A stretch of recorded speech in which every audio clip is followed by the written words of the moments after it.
Bonjour à toutes et à tous, bienvenue à ce petit déjeuner professionnel et convivial organisé autour de télétravail, proposé par Quimper-Cornouailles Nourrit votre inspiration et Braze Transition.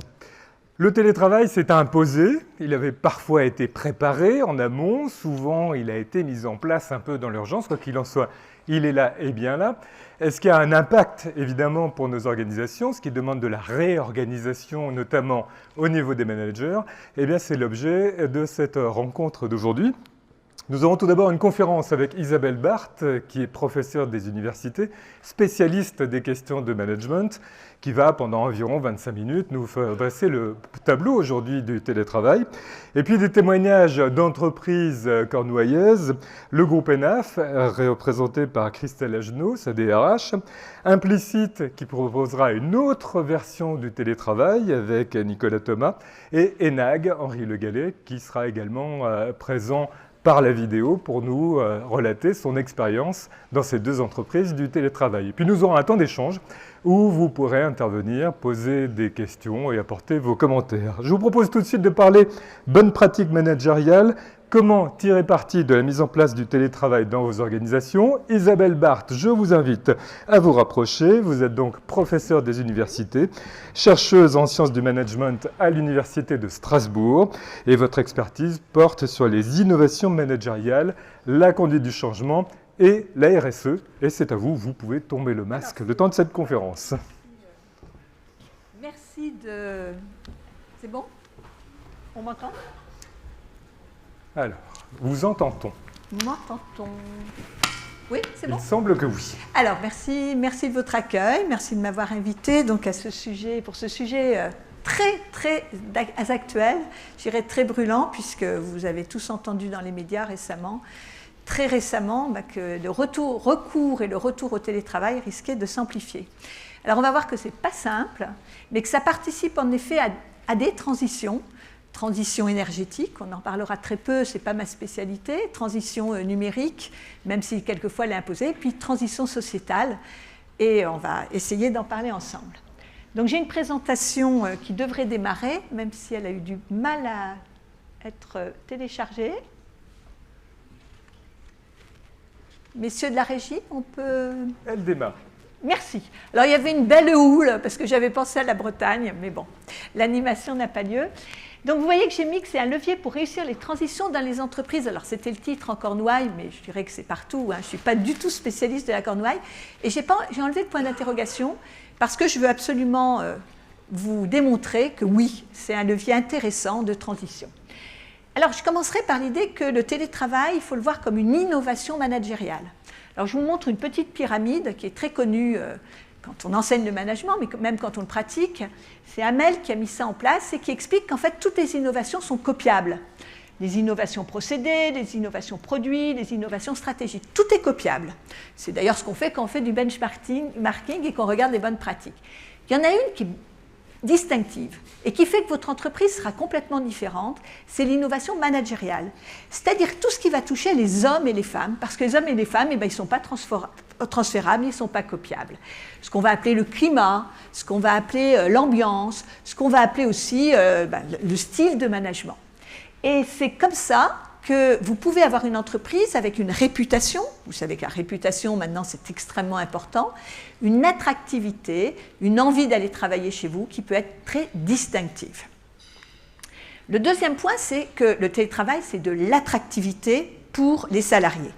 Il y a des chiffres qui circulent qui sont assez variables, mais on est entre 80 et 90% de salariés, de collaborateurs qui veulent continuer à travailler en télétravail. Alors, c'était déjà une attente assez forte parce que c'est de la conciliation vie privée, vie professionnelle, qui est au centre des attentes, quand on fait les fameuses enquêtes QVT, qualité de vie au travail, au centre des préoccupations des salariés.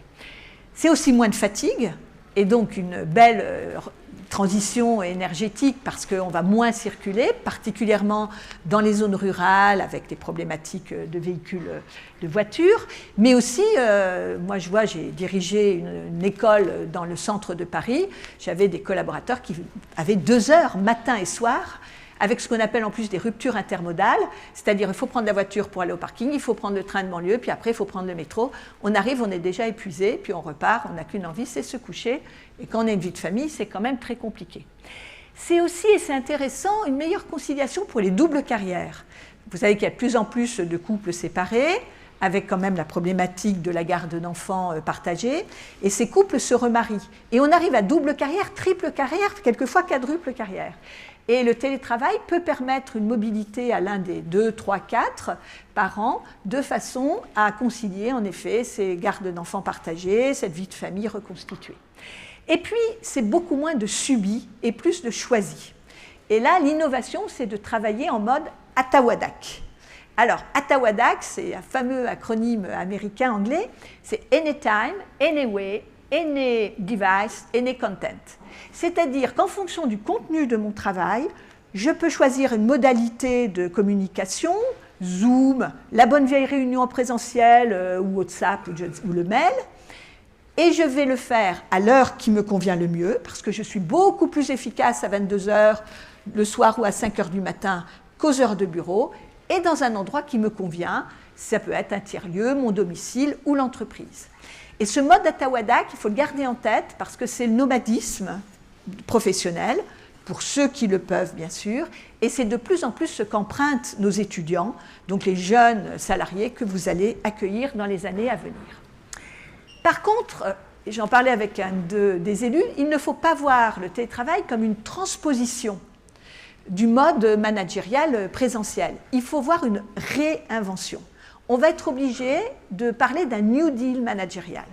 C'est-à-dire ce qui s'est passé au mois de mars 2020, où on a vraiment transposé, et moi la première en tant que manager, parce que je manageais à l'époque, ce n'est juste pas la bonne idée. Einstein disait que quand on veut un résultat différent, faire toujours la même chose, c'est juste un signe de dérangement mental. Donc si les entreprises continuent à faire la même chose, le même type de réunion, le même type d'interaction, mais les faire à distanciel au lieu de présentiel, c'est qu'elles ont un petit problème de dérangement mental, en tout cas qu'elles n'ont pas encore modifié leur logiciel d'organisation du travail.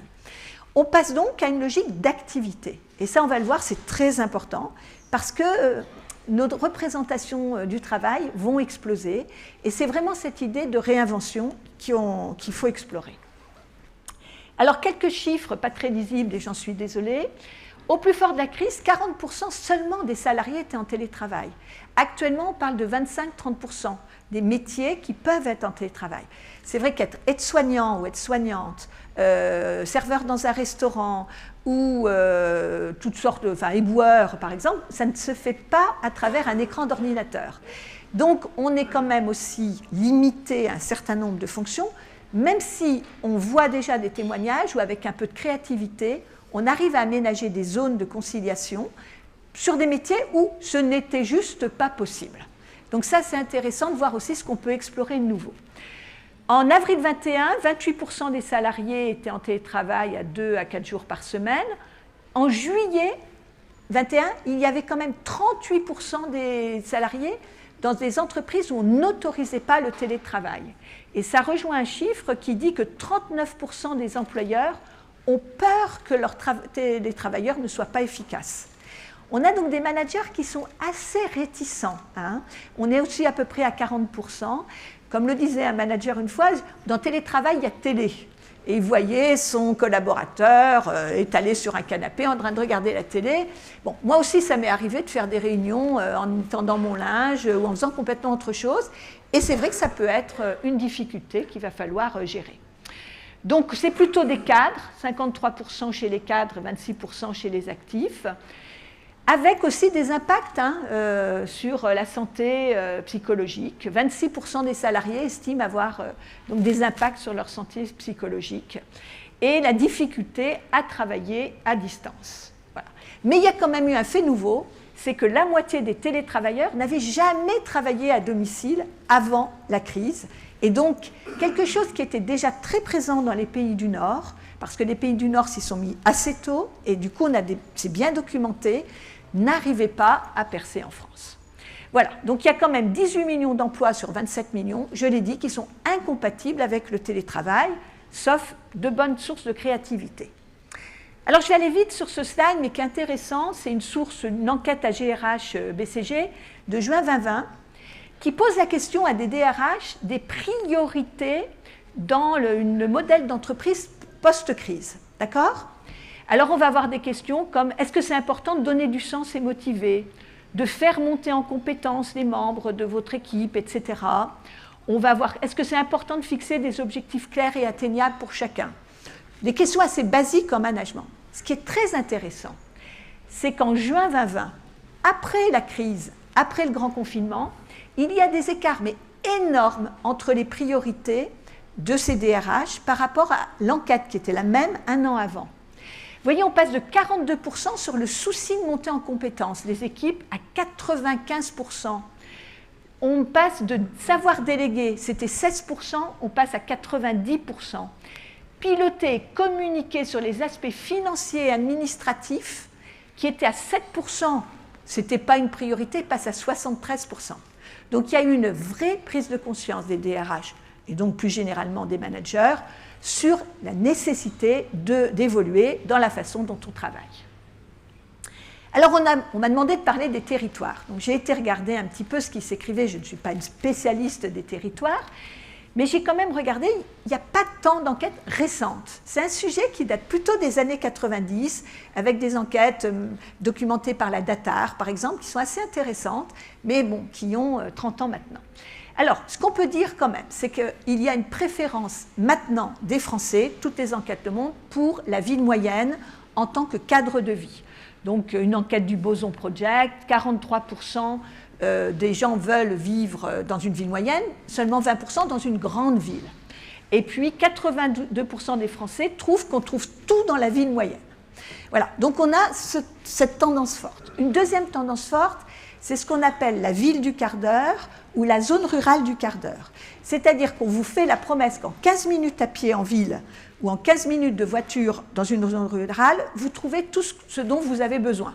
Alors, je ne sais pas si la notion de besoin est la même pour tout le monde, mais en tout cas, on va dire école, bureau de tabac, supermarché, etc., lieux culturels, j'imagine, et d'autres choses.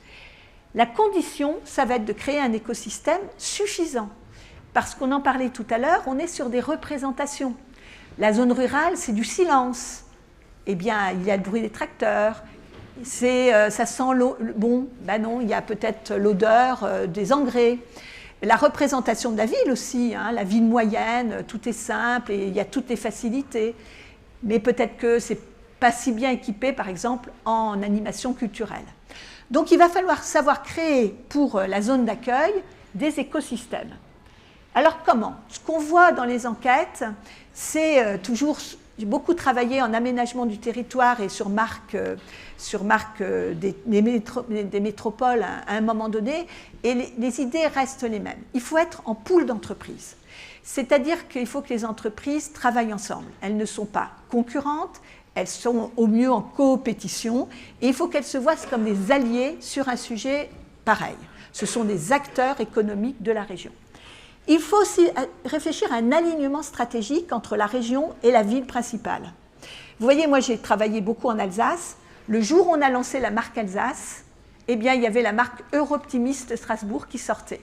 Et cette concurrence entre Strasbourg et l'Alsace, elle est complexe à gérer. On la retrouve dans beaucoup de territoires. Donc il y a un moment, il faut savoir aussi quel alignement stratégique on a entre le bassin, peut-être la Cornouaille, et la ville sur laquelle on veut miser, peut-être Quimper. Il faut bien sûr que tous ces acteurs économiques, et on va le voir, il faut aussi l'aide, bien sûr, des institutions publiques, harmonisent leurs pratiques. Il ne faut pas que ça soit chacun pour soi. Il faut que le discours soit à peu près le même et qu'on ait quelque chose qui montre que c'est un territoire qui vous accueille. Et puis, il faut équiper en facilité.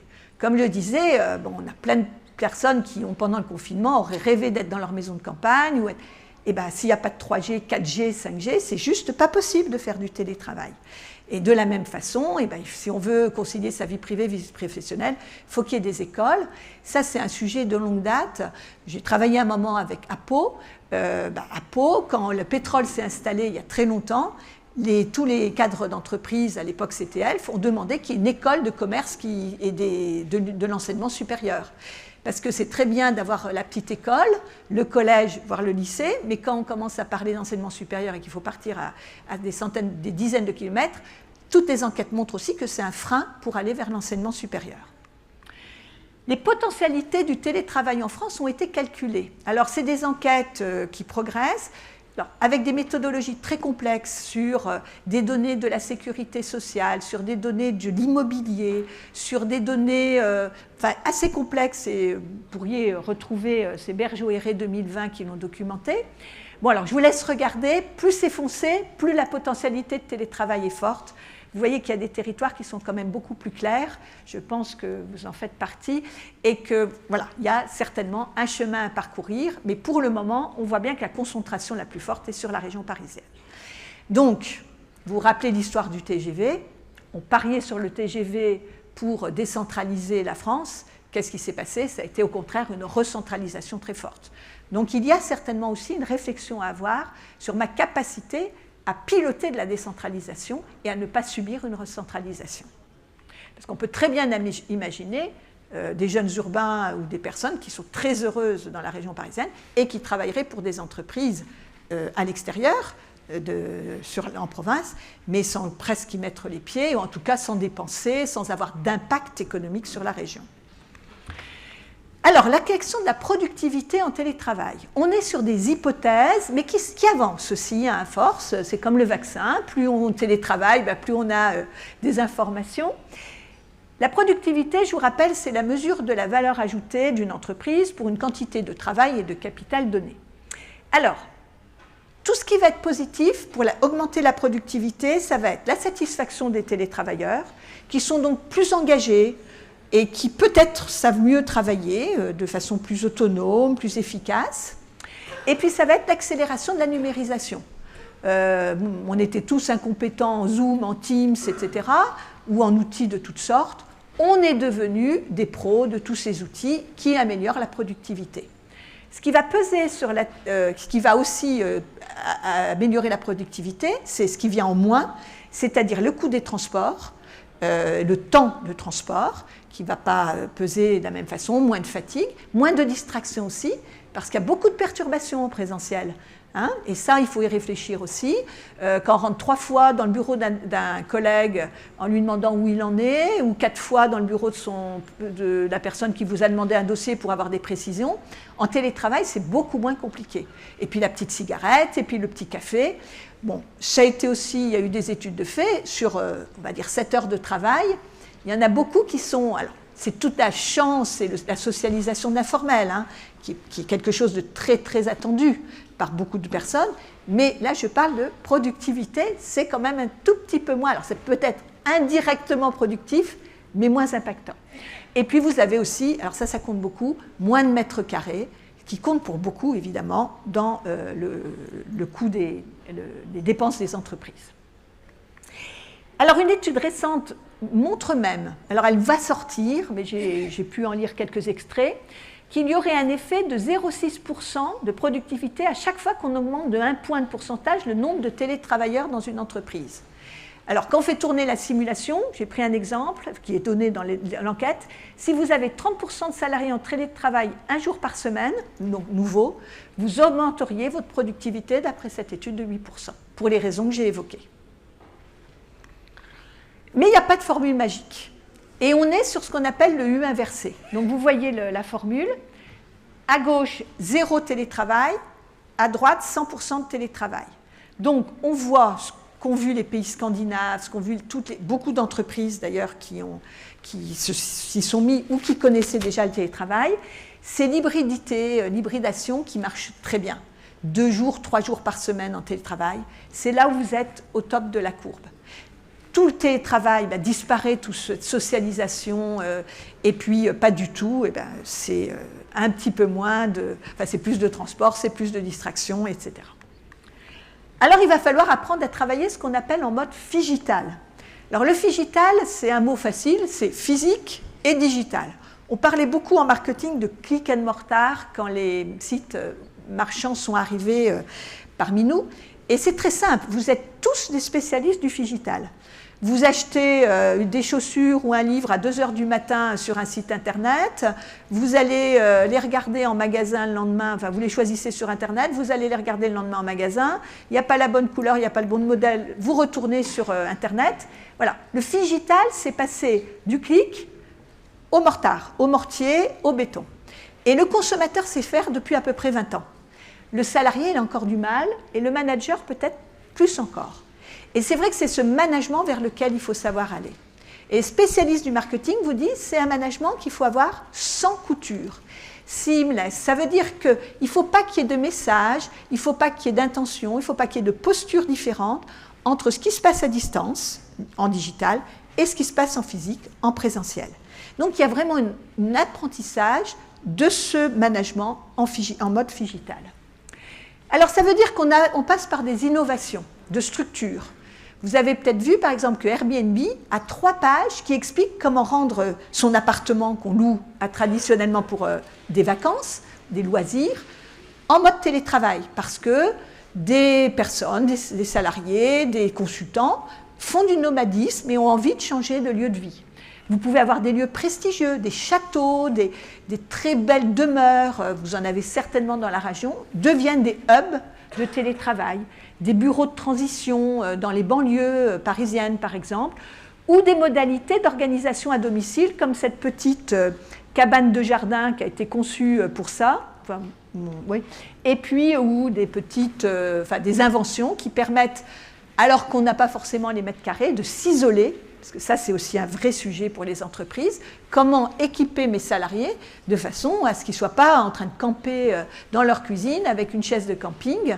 Et c'est vrai qu'après, c'est les douleurs de dos, c'est les troubles musculo-squelettiques qui arrivent. Et puis, c'est plus de la conciliation vie privée, vie professionnelle. Je dis toujours, c'est sympa d'avoir ses enfants en photo sur son écran d'ordinateur. C'est moins sympa de les avoir sur les genoux en train de hurler quand on essaye de travailler. C'est du coup un accompagnement. Je parlais tout à l'heure du pool d'entreprises qui doit être moteur sur ces sujets, mais il faut un accompagnement des structures publiques. Il y a quelques exemples intéressants. Alors j'en ai vu en Alsace, j'en ai vu, c'est pas encore, il y en a à Rennes, j'ai vu. C'est donc mettre à disposition des locaux avec des facilités pour créer des bureaux, des centres de bureaux, vont pouvoir venir des salariés de plein d'entreprises différentes. Ça peut être des prestations par exemple de formation, parce qu'on a besoin de formation pour apprendre à travailler en télétravail. Et ça peut être des subventions, par exemple toute l'accessibilité pour des personnes en situation de handicap, sans s'embarrasser de procédures d'appel d'offres trop complexes pour mettre les choses en place rapidement. Alors c'est aussi des innovations managériales, c'est décloisonner les horaires. Je parlais de temps choisi. Est-ce qu'on a tous besoin d'être connectés de 8h à 17h? Non. Donc il faut travailler des nouveaux temps de travail en fonction des personnes, en fonction de leurs envies, en fonction de la fonction qu'elles occupent. Il faut savoir aussi travailler dans d'autres lieux que l'entreprise et pas forcément le domicile, comme je l'ai déjà illustré. Il y a une expérience en Hollande que j'ai trouvée intéressante, c'était inclure les heures de transport dans le travail, dans les heures de travail. C'est-à-dire des gens qui doivent se déplacer au moment où ils viennent dans l'entreprise, et bien les 8h, 10h, je ne sais pas, entre Paris et Quimper pour caricaturer, 3h30, peuvent pour partie compter comme des heures de travail, être inclus dans les heures de travail. On est aussi sur l'idée d'un travail ouvert. Alors le concept de travail ouvert, c'est qu'on va ouvrir son travail, ma fonction, à peut-être une passion, un loisir. Et je vois les entreprises américaines commencent à y travailler, dire que c'est tous ces salariés qui sont sur le territoire, peuvent être aussi des gens qui sont des têtes de pont de l'entreprise dans leur milieu local.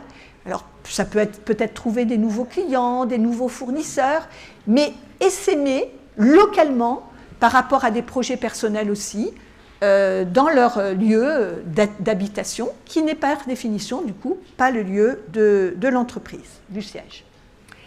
Alors, c'est une conduite du changement. Très clairement, j'accompagne des entreprises sur ces sujets-là. Et quand on veut du changement, tout le monde veut le changement, mais quand on est concerné, on est beaucoup moins partant. Vous connaissez tous ce problème. Et on se retrouve avec ce côté un peu sombre du télétravail qui existe. Il ne faut pas se voiler la face. Des gens qui se désengagent. On appelle ça aussi le syndrome de la caverne, ceux qui ne veulent plus revenir. J'ai connu ça avec des étudiants. Impossible de les faire revenir en amphi. Ils avaient pris d'autres habitudes et ils n'avaient plus envie de revenir en cours, malgré tout ce qu'on a pu raconter. Tous les risques psychosociaux, alors montée en puissance des arrêts de travail, particulièrement chez les cadres, pour des questions de solitude, de perte de repères. Des nouvelles habitudes. Beaucoup de DRH, enfin j'en ai croisé encore récemment, découvrent que tout d'un coup qu'un salarié a déménagé à l'autre bout de la France et puis bien sûr va demander qu'on lui prenne en charge des déplacements ou aménager de façon forcée du télétravail. Donc des nouvelles habitudes qui vont bien au-delà. Hein. Les changements de vie, le PSOCO le montre, sont très très importants avec ce qui s'est passé avec la crise pandémique.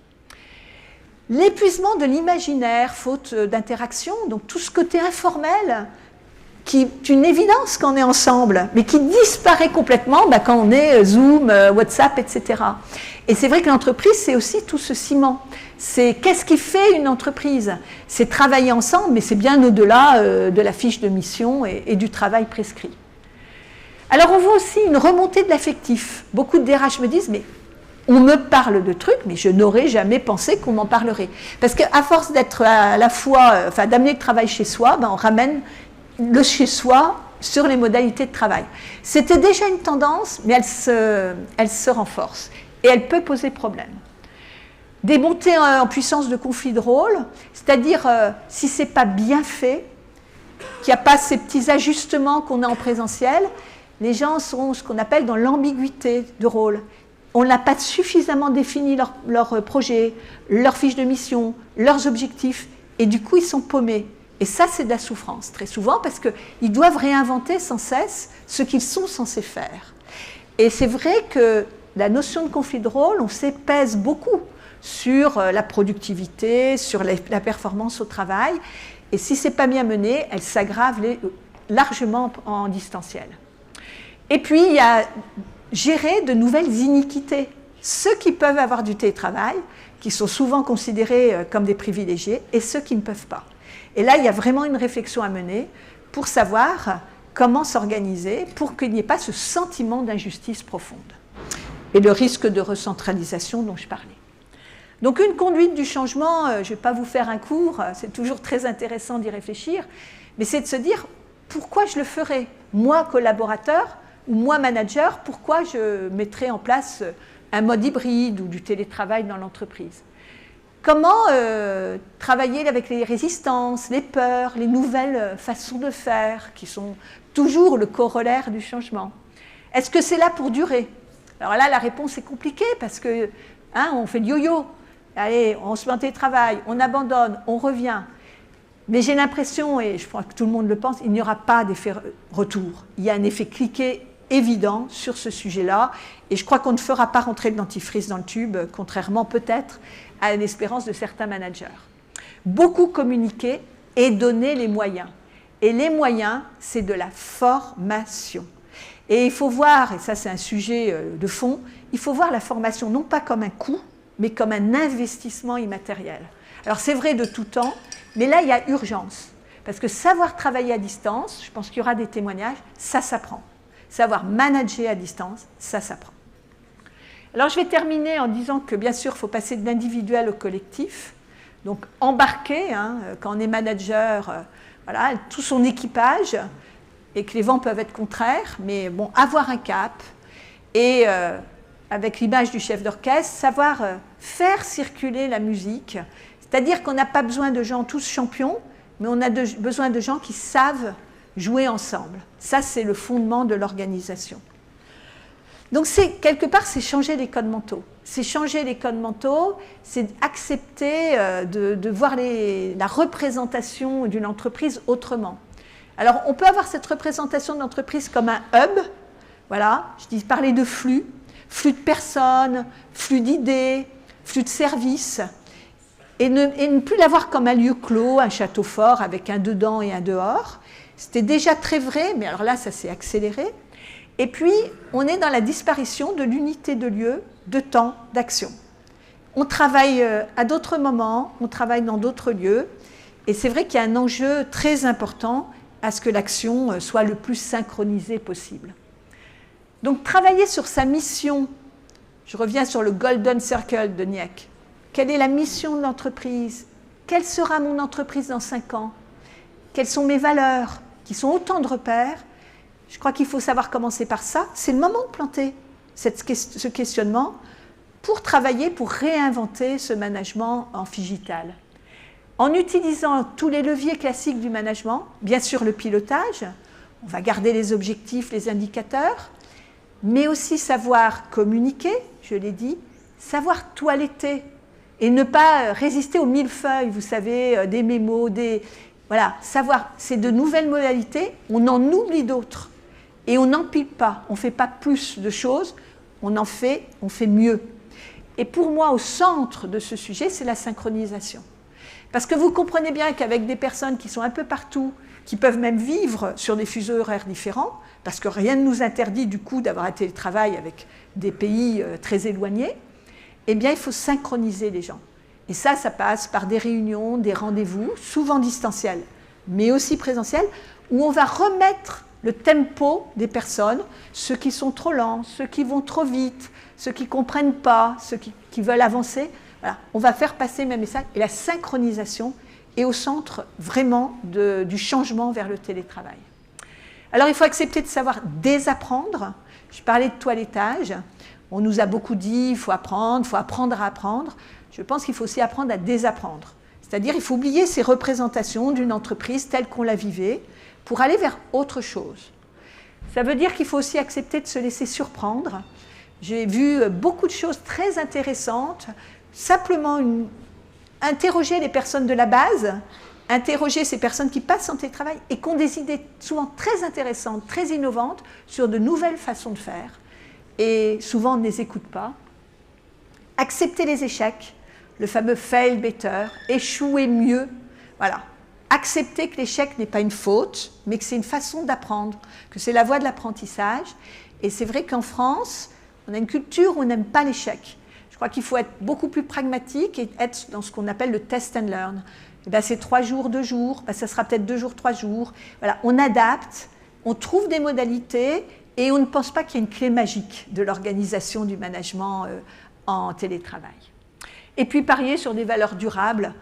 C'est vrai que sans le présentiel, sans cette vision qu'on a quand on est manager de son petit empire, de ses bureaux, de ses collaborateurs, il faut parier sur la confiance. La confiance pour bien déléguer, mieux déléguer, laisser faire, laisser agir. Et puis bien sûr la reconnaissance, qui est peut-être plus difficile à exprimer en distanciel qu'en présentiel, d'où des moments de présentiel très importants pour travailler, ce qui est une des demandes aussi des salariés. Top 3 toujours, la reconnaissance. Voilà, donc il y avait une belle animation aussi. Voilà, je vous proposais de vous embarquer dans ce projet que je trouve très intéressant. Les entreprises qui s'y sont mises, je vois des choses très innovantes. C'est l'occasion de libérer la parole, c'est l'occasion d'aller vers des choses qui étaient attendues et qui étaient un peu sous le boisseau depuis une vingtaine d'années. Je pense que c'est une façon très innovante et très nouvelle de travailler. C'est une façon, je pense, une chance pour la personne, une chance pour l'entreprise et une chance pour le territoire sur lequel elle travaille. Merci de votre attention. Merci Isabelle Barthes. Je vous invite à vous asseoir. Merci. Le télétravail nécessite un New Deal managérial où on se réinvente, on change les codes, ne serait-ce que pour éviter le dérangement mental. La formation est essentielle, il faut donner des repères, il faut synchroniser et inspirer confiance. Christelle Agenot, DRH de ENAF, qu'est-ce que ça vous inspire déjà à chaud, ce que vient de nous dire Isabelle Barthes? C'est passionnant. Déjà, c'est passionnant. C'est effectivement beaucoup de données, beaucoup de techniques nouvelles, beaucoup de principes nouveaux. Je vais pouvoir témoigner effectivement sur ce sujet. Je vais picorer un petit peu sur toutes ces idées-là. C'est effectivement très intéressant, mais c'est pas gagné. Mais ce sera gagné. C'est pas gagné. Alors, le site ENAF, l'ensemble du groupe, c'est 280 personnes. Ici, en Cornouailles, 220 personnes. La production représente 50% du personnel et donc ça signifie qu'on a a priori 50% donc, de personnel en télétravail. Alors comment ça s'est mis en place au sein du groupe ENAF, ce télétravail? Alors je pense assez classiquement, comme beaucoup d'entreprises, mars 2020, patatras, le Covid nous arrive. Alors avant cette expérience effectivement de Covid en mars 2020, on avait quand même, nous, déjà initié cette démarche en réflexion en tous les cas, puisque nous avions établi un accord d'entreprise sur le télétravail courant d'année 2019, avec application au 1er janvier 2020. Bon, vous n'étiez pas très chaud quand même sur la question. Hein. Nous n'étions pas du tout, effectivement, prêts, d'autant plus que nous avions prévu que 2 jours de télétravail par mois. 2 jours par mois. Et une population bien ciblée, avec un tas de critères. L'accord d'entreprise, il faisait une 15aine de pages, pour dire, voilà, il y avait un tas de contraintes pour dire, avant d'être télétravailleur, il y a plein de choses à pouvoir justifier. Donc, par contre, l'intérêt, c'est qu'on avait effectivement, du coup, détaillé aussi tout ce qu'il fallait mettre en place, que ce soit des aspects techniques, l'autonomie, les types de postes, les obligations de privilégier le présentiel par rapport au télétravail. Donc, quand même, toutes ces questions avaient été posées. Et en collaboration avec des équipes managériales. Donc, il y avait déjà, et c'était des attentes de leur part. Donc, quelque part, on a eu cette chance d'avoir eu toute cette réflexion préalable avant que mars 2020 nous tombe dessus. Mars 2020 vous tombe dessus, comme à tout le monde. Et alors du coup, ça se met en place par la force des choses. Et là, vous relevez déjà un certain nombre de points d'attention. Alors les points d'attention, c'est effectivement mars 2020. On a l'information, je crois, le jeudi. Le lundi, tout le monde doit être en télétravail.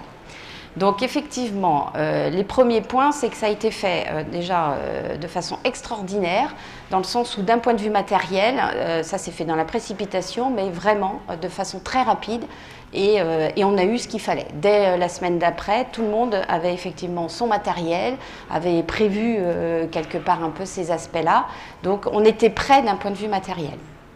Alors ça s'est ajusté quand même en cours de la semaine, hein.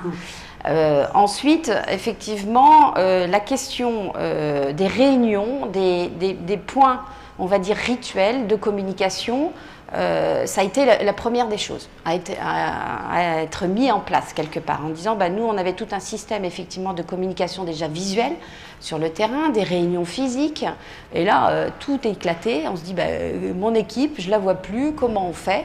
Donc, de façon très rapide, on a essayé effectivement de transposer ce système physique en virtuel. Donc, toute la partie aussi technique, et vous l'avez dit, le Teams, etc., il a fallu apprendre, hein, mais ça s'est fait, c'était vraiment de l'apprentissage. Le rituel est important, hein. Ouais. La question du rituel est importante. La question du rituel est importante parce que, en fait, alors ce qui était très particulier aussi, c'est que nous, on a 50% de nos effectifs qui ne pouvaient pas être en télétravail. On a une usine de production. Donc, il y a eu cette scission où effectivement les télétravailleurs, ceux qui pouvaient télétravailler sont partis, donc des bureaux vides, complètement vides. Donc c'est choquant même, hein, ça fait peur. Et puis ceux qui étaient, comme on l'a dit, la première ligne, étaient obligés d'aller effectivement dans l'entreprise. Donc ça donne un système effectivement de gestion.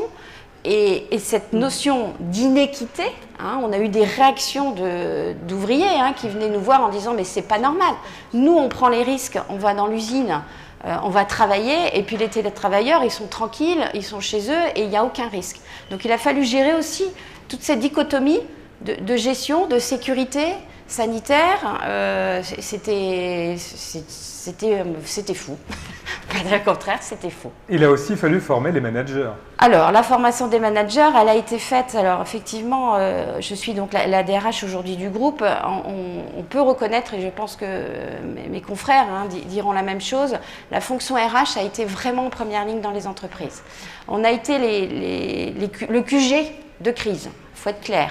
Alors, plus ou moins, pour ma part, j'ai été présente puisqu'il y avait toute une partie, effectivement, de l'entreprise qui était encore physiquement présente. Et évidemment, dans le contexte de cette crise sanitaire, il fallait qu'on puisse rassurer, donner les informations, piloter ce type de choses.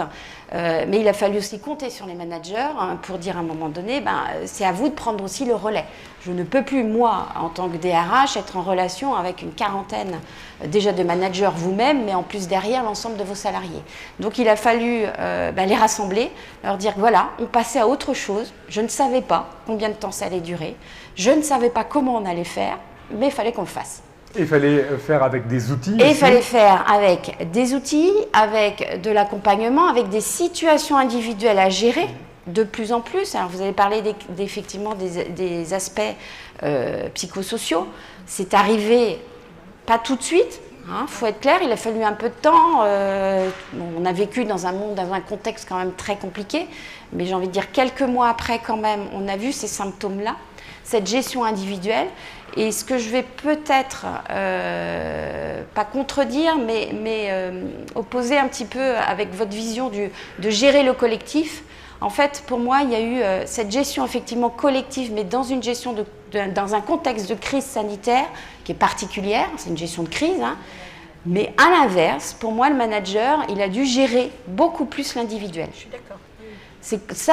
Pour moi, ça a été effectivement la révélation en disant, ok, déjà, en style de management, on gère du collectif et on doit effectivement, avant tout, connaître aussi son personnel, l'individu, pour essayer de le manager de façon la mieux possible en termes individuels. Mais quand vous êtes en situation de télétravail, c'est beaucoup plus compliqué. C'est vraiment très compliqué. Pourquoi ? Parce que de l'autre côté, vous avez un individu qui est avant tout un professionnel, mais il est dans son monde personnel.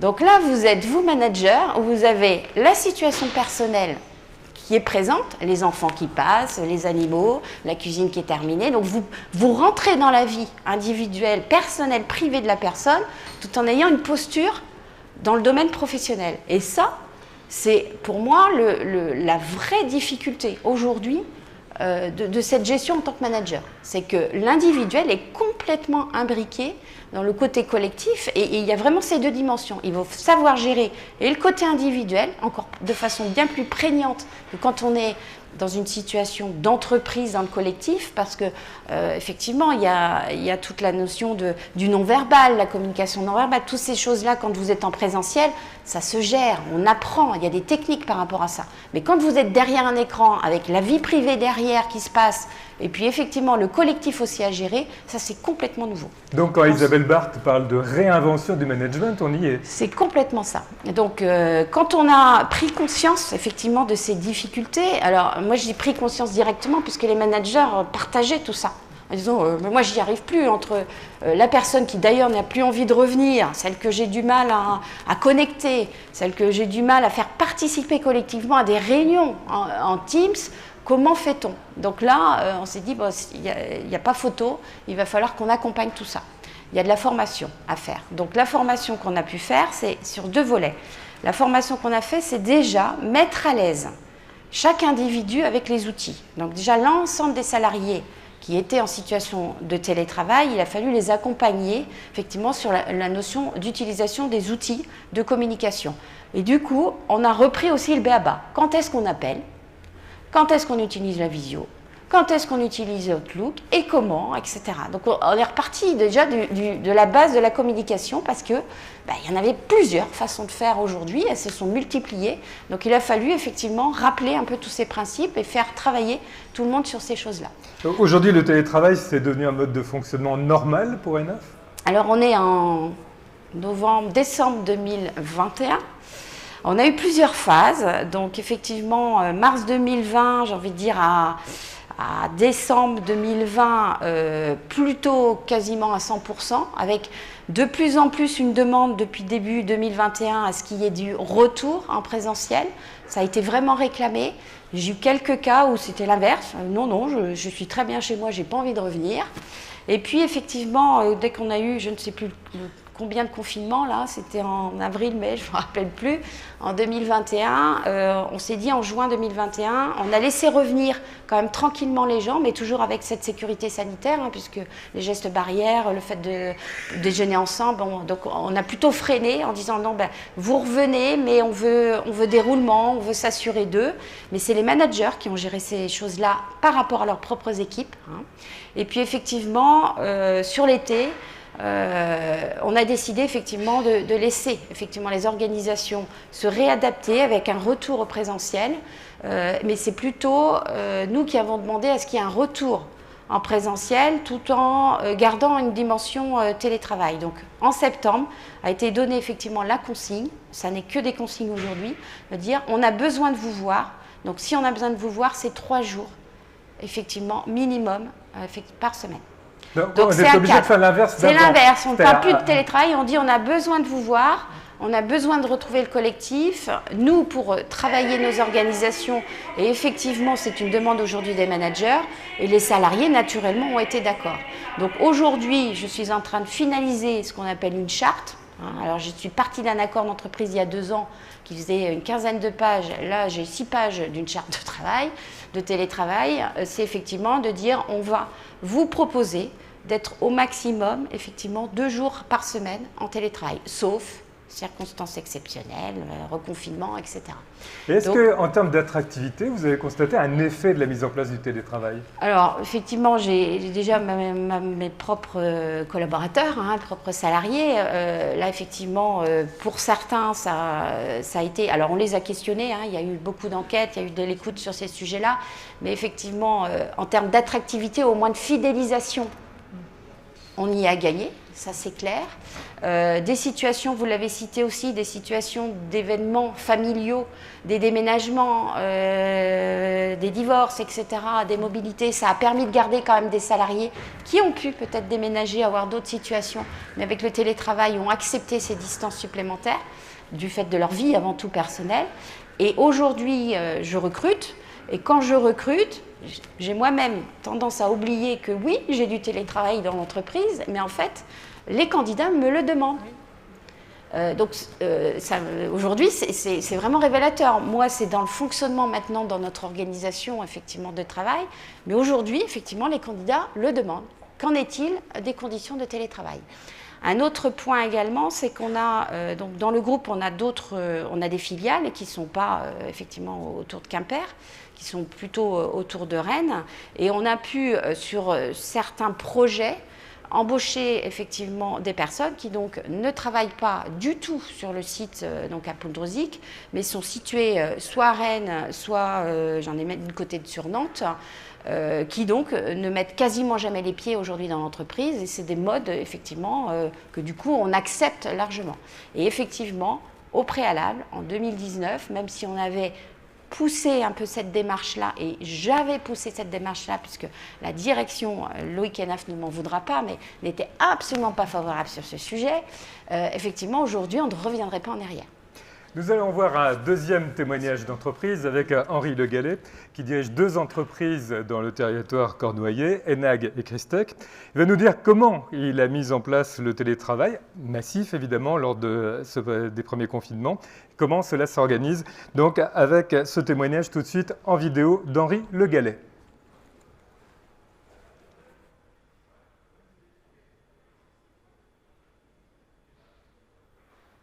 Alors bonjour à tous, je suis Henri Le Gallet, je suis le président de Enag et Christec, 2 sociétés à Quimper dans la zone de Cardrognou. Je suis désolé de ne pas être parmi vous aujourd'hui, c'est juste pas possible pour des contraintes professionnelles, mais je suis très très content de pouvoir témoigner sur ce sujet du télétravail. Alors Enag et Christec, ce sont 2 entreprises industrielles. Et notre métier, ce sont les équipements en conversion d'énergie ou les équipements électriques. Nous existons depuis 75 ans, nous avons à peu près 100 collaborateurs. Alors en fait, depuis plusieurs années chez Enag, on avait une politique de télétravail assez ouverte, c'était au cas par cas, à la demande. On était plutôt positif, voire très positif sur les demandes. Et puis on a eu l'épisode Covid, l'épisode crise sanitaire. Et pendant cette période-là, le télétravail il s'est imposé à énormément de personnes dans l'entreprise. Puisque autant on a arrêté nos activités de fabrication, puisque là on ne pouvait pas. Autant nos activités commerciales ont été assez réduites, de par le fait que l'ensemble du pays quand même s'est bien arrêté. Autant nos activités, par exemple, de développement, de R&D, elles ont continué. Donc là, mise en place d'un télétravail assez massif. Et puis, au sortir de la crise sanitaire, alors c'est compliqué de parler de sortie de crise sanitaire alors que c'est en train de recommencer, mais anyway, au sortir de la crise sanitaire, On s'est posé la question, voilà, comment est-ce qu'on pourrait mettre ça en place. On a monté un petit groupe de travail avec des personnes d'un peu tous les services, de manière à réfléchir à ce sujet et à se dire, ok, qu'est-ce qui serait raisonnable, qu'est-ce qui serait acceptable pour l'entreprise, pour les personnes. Et sur la base de ce groupe de travail, j'ai rédigé, enfin la direction a rédigé une charte du télétravail. Et cette charte a été proposée aux représentants du personnel qui l'ont acceptée. Donc on a un régime de télétravail, si je rentre un petit peu dans le détail, de 2 jours par semaine, maximum, sur demande des salariés.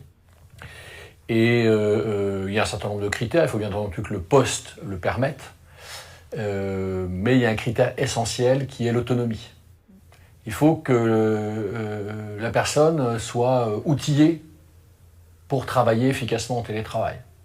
Alors moi, je cite toujours mon exemple, hein, moi à 30 ans, on m'aurait mis en télétravail, j'aurais rien fait. Je n'étais pas outillé pour ça. Donc il y a un critère d'autonomie qui a été mis en place et voilà, ça peut paraître subjectif ou injuste, mais nous, c'est la façon qu'on a trouvé de pouvoir déployer ça de façon lean, de façon très, très fluide dans toute l'entreprise. Alors les objectifs de la mise en place du télétravail, il y a un côté faciliter la vie des collaborateurs qui est très clair, si vous voulez. C'est comme quand il y a quelques années, on a mis en place la flexibilité des horaires. À un moment donné, voilà, si on peut rendre la vie plus facile, pourquoi s'en priver? C'est forcément bénéfique aux personnes, aux collaborateurs, aux collaboratrices, c'est forcément bénéfique à l'entreprise.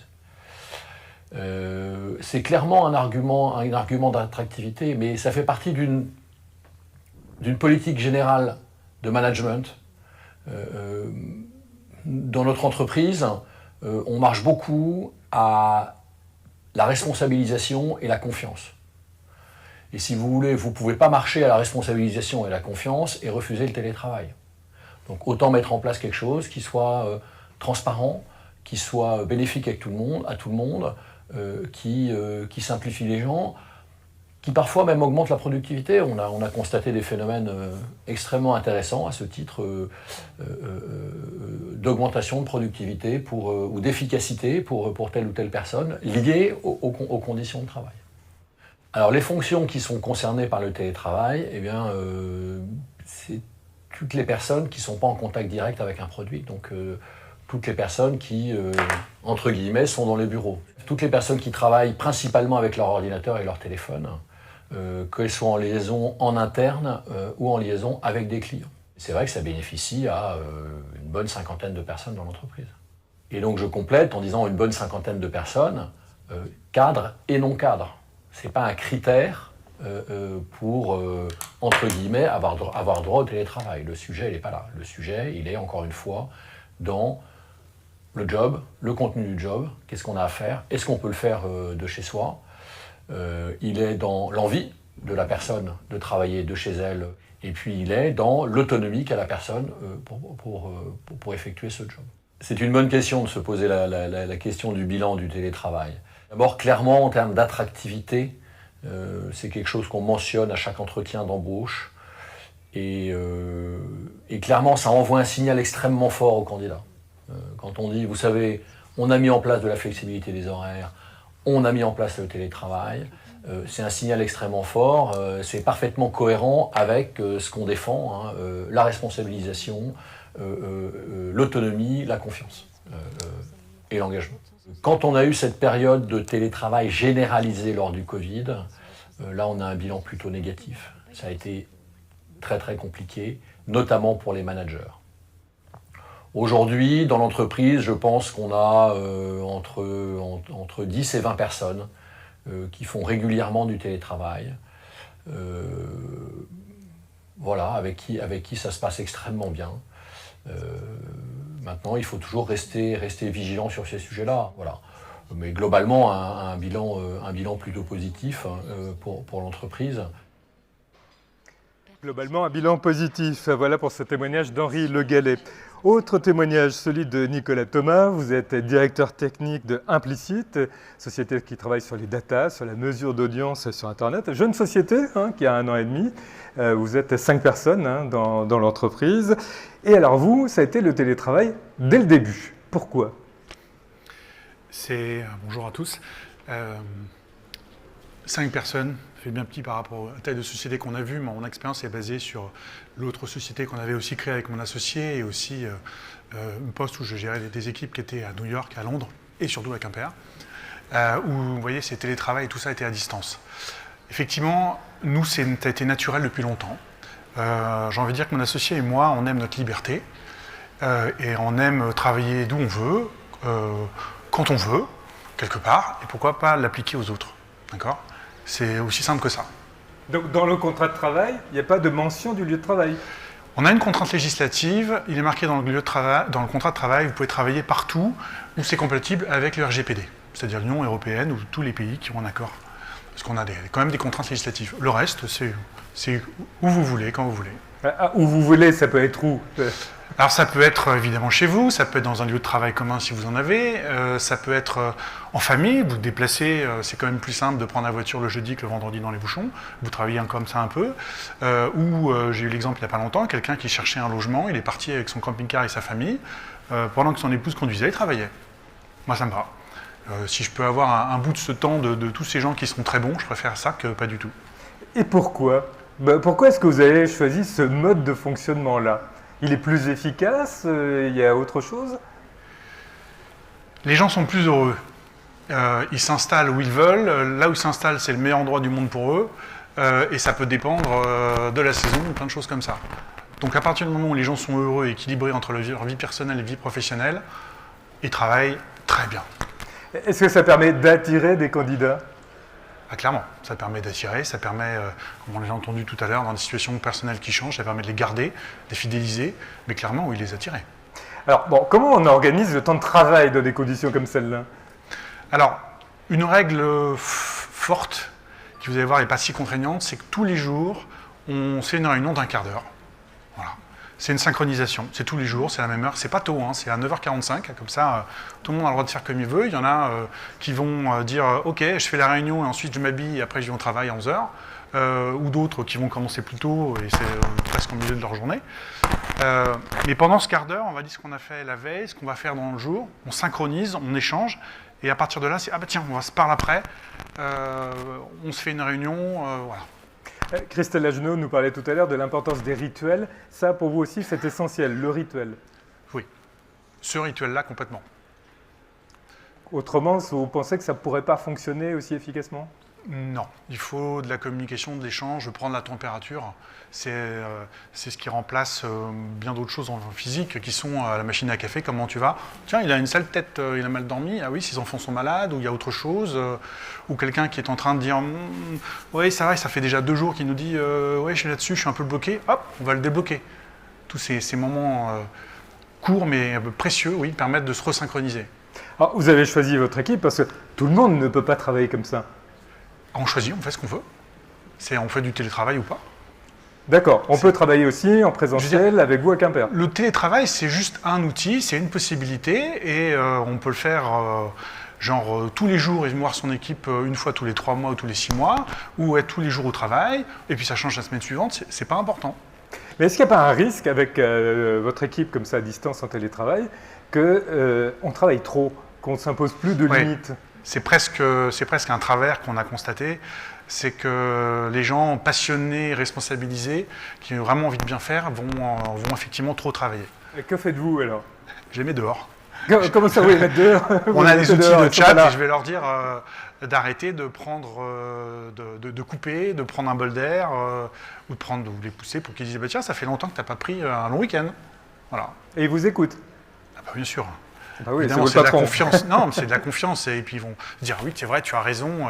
Et puis quand quelqu'un travaille trop, il peut se dire, parce qu'il s'est mis une pression en disant il faut absolument que je termine ça. Nous, on arrive, on lui dit écoute, moi le plus important c'est que tu ailles bien et que tu tiennes sur la durée. Donc fais une longue pause et tu recommences après. Et quand vous expliquez ce mode de fonctionnement à vos clients, si vous le faites, ils vous regardent de quelle manière ? crois que ça n'a pas d'impact négatif. Non, je ne sais même pas comment répondre à cette question, tellement c'est naturel. Je crois qu'ils ne le voient pas, ça ne change rien pour eux. Ah, c'est possible parce que vous êtes une TPE dans un grand groupe où on ne peut pas imaginer transposer ça. Non, je pense qu'il y a des métiers dont on a évoqué on doit avoir une présence physique. Là, je pense qu'il faut d'autres arrangements, ça se discute différemment. Mais la société pour laquelle je travaillais avant, on était plusieurs dizaines de milliers de personnes à travers le monde. Non, pourquoi le télétravail, ça se fait de n'importe où, hein. Nous parlions tout à l'heure de la réinterrogation du management. Vous, ça va jusqu'à la question des congés, des pauses. Vous disiez que vous les poussiez un peu dehors quand vous sentiez que c'était nécessaire qu'ils se reposent un peu. Mais vous avez ouvert cette souplesse à tous les aspects. Oui, on a rappelé les basiques qu'il y a dans les contrats de travail, dans les accords. En fait, c'est vous avez le droit de prendre aussi du congé sans solde. Tout le monde va prendre ses RTT en premier, parce que c'est plus facile, ensuite les jours de congé. Mais si vous avez un événement de vie, bon ou mauvais, vous avez acheté une maison à retaper en Bretagne, vous avez un problème de maladie dans votre famille, etc. Le premier outil qu'on a, c'est de dire vous pouvez prendre un congé sans solde. Vous éclusez tout ce que vous avez avant, tout de suite, là, congé sans solde. Vous partez faire un tour du monde aussi, pourquoi pas? Très bien, allez-y. Je veux dire, on n'a pas envie de se mettre une contrainte en se disant comment je vais faire, j'aurai plus de congés, je vais être fatigué, je dois retaper ma maison, etc. Non, il faut tout ça. Moi, je préfère avoir des collaborateurs en pleine forme. D'accord? Ou au mieux de leur forme. Et ils le sont? Je l'espère, je pense. Ça fonctionne. Ça fonctionne. En termes de résultats, vous êtes satisfait? Ah, complètement. Ravi. Nous avons un temps d'échange avec vous. Vous avez des questions, vous souhaitez apporter des commentaires, nous faire partager votre propre expérience. Un micro est à votre disposition pour que vous puissiez intervenir. Normalement, on est en train de chercher le micro. Alors, y a-t-il parmi vous quelqu'un qui souhaite déjà poser une question? Est-ce que ça évoque pour vous des interrogations particulières, des doutes ou au contraire des certitudes? Le micro est disponible, donc je vous invite à prendre la parole. N'hésitez pas à lever la main. Christelle Agenot, je reviens sur la question des collaborateurs qui peuvent trop travailler en télétravail. C'est aussi pour vous un point de vigilance? Oui, complètement. On a ces cas, il faut être clair, mais quelque part qu'on avait déjà. En fait, les gens qui sont complètement engagés, passionnés de leur métier, avaient déjà trouvé des astuces pour travailler au-delà de l'horaire de travail classique en présentiel. Donc, ça a juste mis en avant un petit peu plus, parce que là, il y a eu quand même un minimum de contrôle. C'est-à-dire qu'on savait qu'il y avait ces risques-là. Donc effectivement, a été affiché, et on l'avait prévu initialement en 2019, que le service informatique en particulier avait l'autorisation, du coup, de contrôler aussi les temps de connexion. Mais pour préserver cette notion de santé, de santé au travail. Donc ce critère-là, finalement, il avait déjà été évoqué. Donc oui, il y a ce risque-là. Alors comment on le traite? D'abord, c'est ciblé, parce qu'on connaît ces gens-là en général. Donc, encore une fois, ça revient à cette notion d'être capable de gérer individuellement ces situations-là. Et ce qui n'est pas aussi simple que ça. Alors, c'est passionnant, hein, votre témoignage là-dessus. Quand vous avez, alors sur quelques personnes, j'ai envie de dire, sûrement ça se gère. Vous avez cette relation individuelle, vous connaissez effectivement les limites, etc. Quand vous êtes manager d'une trentaine de personnes, ça devient un petit peu plus quand même compliqué. Et effectivement, le pendant de ça, c'est que finalement, il y a des limites de management aussi de ces situations qui sont des fois même psychologiques. Hein. Ce n'est pas que des histoires de rythme de travail. Hein. Par moment, c'est OK, je suis plus du matin, plus du soir, mais enfin, le coup de 2 heures du matin en pleine nuit d'être connecté, on quand même peut se poser la question. Normal, pas normal? C'est son rythme de vie normal ou ça ne l'est pas? Ou alors c'est le travail quand même qui aujourd'hui a cet impact-là et il a son dossier à terminer, il a une question clé et il va quand même se rallumer. Donc là, il y a une limite, à mon sens, où c'est plus du ressort du manager en tant que tel. Il y a presque des notions médicales associées. Et là, ça devient compliqué parce que c'est difficile d'appeler un médecin du travail en lui indiquant que j'ai un souci avec un salarié, il se connecte à 2 heures du matin et j'ai beau lui dire que ça paraît pas normal tout de même, qu'est-ce que je fais? Soit, alors, entre guillemets, sanction ou prévention, c'est de recadrer les choses en disant les connexions, elles sont fermées de telle heure à telle heure. On n'en est pas là aujourd'hui. Mais ça peut arriver. Mais ça pourrait quand même arriver, parce que les situations a priori sont connues aujourd'hui, on sait qui seraient potentiellement les gens qui pourraient avoir ces difficultés-là, mais on n'est pas à l'abri d'en découvrir de nouvelles, donc il y a quand même ces risques-là à regarder. Nous avons une intervention dans la salle. Bonjour. Alors, le temps qu'on vous branche le micro. Bonjour. Bonjour. Audrey Païneau de l'agence web Roquette. Déjà, merci pour vos interventions et pour vos témoignages. Je voulais ajouter aussi que les jeunes qui vont sortir là, des écoles, c'est clairement ce qu'ils recherchent, à mon avis, clairement, parce que c'est des gens qui sont connectés, qui savent se servir des outils numériques. Donc, je pense que c'est quelque chose sur quoi il faut miser, tout simplement. De plus, alors je ne sais plus quelles études montrent que ça ne sert pas forcément à grand-chose de travailler 8 heures dans un bureau. Alors je vais peut-être choquer certaines personnes, désolée. Mais parfois, travailler que 4 heures par jour, c'est plus efficace qu'en travailler 8. Enfin voilà, du coup, je pense que c'est vraiment au cas par cas et que c'est quelque chose vraiment qui porte à réflexion, quoi. Vous êtes pour la fin de la pointeuse, ou Je sais pas, mais j'aime beaucoup votre témoignage, monsieur, parce que ça, nous, c'est voilà, on est sur cette ligne-là de toute façon. C'est-à-dire que privilégier vraiment le bien-être. Alors, je dis tout le monde, voilà. Mais c'est vraiment quelque chose à penser. Nous, on peut aussi, parce qu'on a une agence web, et c'est pas forcément facile pour toutes les entreprises. Mais voilà, quand on peut, il faut vraiment y penser, parce que c'est l'avenir, en fait, tout simplement. Voilà.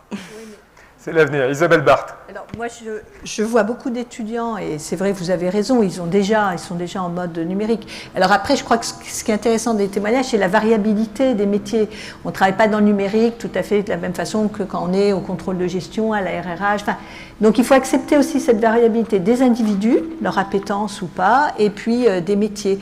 Mais ce qu'on entend là, c'est qu'au cœur du sujet, c'est en effet la fragmentation du temps. Et en effet, une des premières formations, à mon sens, qu'il faut avoir, et pour tout le monde, pas pour le top management, c'est la gestion du temps. Est-ce que je sais planifier? Est-ce que je sais ce qui est important, ce qui est urgent? Voilà. Et m'organiser aussi. Le surinvestissement, c'est aussi vouloir trop bien faire, accepter que la qualité ne doit pas être à 100%, mais à 99%, etc. Et il y a une deuxième chose, je voulais quand même dire, c'est que vous parliez des étudiants, il y a quand même le phénomène des primo-entrants. Moi, j'ai eu beaucoup d'étudiants qui sont rentrés dans l'entreprise, ils étaient sur le canapé de leur salon. Ça manque quand même, parce que les études montrent, c'est que les équipes qui étaient déjà formées, même sans télétravail, avaient réussi à transposer pendant le confinement au télétravail. Mais quand on ne connaît personne, quand on n'a pas les codes, c'est vachement dur de rentrer dans une entreprise. Et les codes, ça ne s'apprend pas qu'à travers Zoom. Donc il y a une vraie spécificité aussi des nouveaux arrivants dans l'entreprise. Même sur des métiers comme le vôtre, voilà, il faut quand même accepter la culture, voilà. Ce qu'on appelle la culture d'entreprise. Je vais rebondir juste là-dessus. Dans la charte, effectivement, on a mis une condition de 6 mois d'ancienneté, voilà, pour pouvoir bénéficier du télétravail. Le top manager sont venus me voir en me disant « mais pourquoi tu mets cette condition de 6 mois ?» Enfin, voilà, on est en train de libérer un petit peu tous ces fonctionnements-là. Pourquoi le 6 mois? Mais c'est exactement pour cette raison-là. C'est que quand vous rentrez dans une entreprise, vous avez besoin d'être en relation avec les autres, de connaître la culture, les pratiques, tout simplement, les petits moments, les rituels. Et c'est pas depuis son canapé ou voilà, depuis chez soi que ça existe, ça. Donc effectivement, moi je suis partie du principe que vraiment, il fallait un temps où il y avait vraiment une intégration dans l'entreprise, mais physique. Nous avons une autre intervention dans la salle. Ça tombe très bien parce que moi je voulais parler de votre charte, savoir comment vous l'aviez écrite. Est-ce que c'est directement avec les managers d'équipe ou vous avez aussi fait part avec des salariés? Alors, elle est d'ailleurs, le monsieur l'a dit tout à l'heure en vidéo, elle a été présentée donc à nos partenaires sociaux, en CSE, ça devait être la semaine dernière. Donc en fait, je suis partie de l'accord d'entreprise qu'on avait écrit en 2019 et je l'ai complètement toiletté. J'ai enlevé et des morceaux et des morceaux et des articles. Et après, donc, cet accord avait été travaillé avec les managers et les représentants du personnel. Donc j'avais déjà une matière, entre guillemets, qui avait été partagée. Donc la suite de ça, c'est qu'effectivement, ce sont mes managers aujourd'hui qui étudient notre proposition. Le CSE l'a fait de son côté et les managers le font. Et comme en plus j'y associe une enquête interne, effectivement, pour tous, au niveau du télétravail, c'est avec l'ensemble de cette matière-là qu'on va pouvoir ajuster, effectivement, la charte. Autre intervention. Bonjour, Sally Bonjour. de la coloc à Lorient.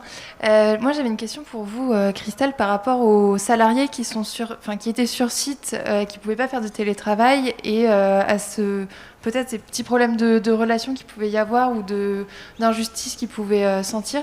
Qu'est-ce que vous avez mis en place concrètement comme action et est-ce qu'aujourd'hui ça va mieux en fait entre ces salariés qui sont en télétravail et ceux qui ne peuvent pas en faire? Alors, ça a été dur, ça a été très dur. Ça a été très dur en pleine crise, au démarrage de la crise. Ce qu'on a mis en place, c'est qu'effectivement, on a avant tout été très proche des salariés qui étaient opérationnels sur site. Très présents, on a été beaucoup à leur écoute, donc entre guillemets, on les a vraiment chouchoutés. Et finalement, beaucoup moins que nos télétravailleurs qui étaient tout seuls chez eux, avec aussi la situation de vivre la crise sanitaire, ok, de chez eux, mais voilà, comme tout le monde. Donc effectivement, on a su leur dire qu'on apportait une attention quand même particulière à eux. Eux, ils pouvaient s'entraider aussi, se parler entre eux, vivre la situation collective. Ce n'était pas le cas des télétravailleurs. Donc ça a vraiment été plutôt d'accentuer le fait qu'on avait des traitements différents et que finalement, ils étaient peut-être, eux, dans une situation favorable vis-à-vis à ce qu'on était en train de vivre, le contexte qu'on était en train de vivre. On vient là d'avoir une 5e vague. Je retrouve ces symptômes-là aujourd'hui. Voilà, on nous annonce, et vous l'avez dit, qu'il va falloir retourner très certainement faire encore plus de télétravail. Il y a effectivement la notion de contamination aujourd'hui qui est bien plus importante et je commence à avoir ce discours en disant les télétravailleurs encore une fois, eux ils vont être protégés d'un point de vue sanitaire. C'est vraiment sur cet aspect protection de ma santé que là la question s'est posée. Donc aujourd'hui ce qu'on leur dit c'est de la même façon, c'est de dire on a toutes les mesures de sécurité finalement dans l'entreprise aujourd'hui.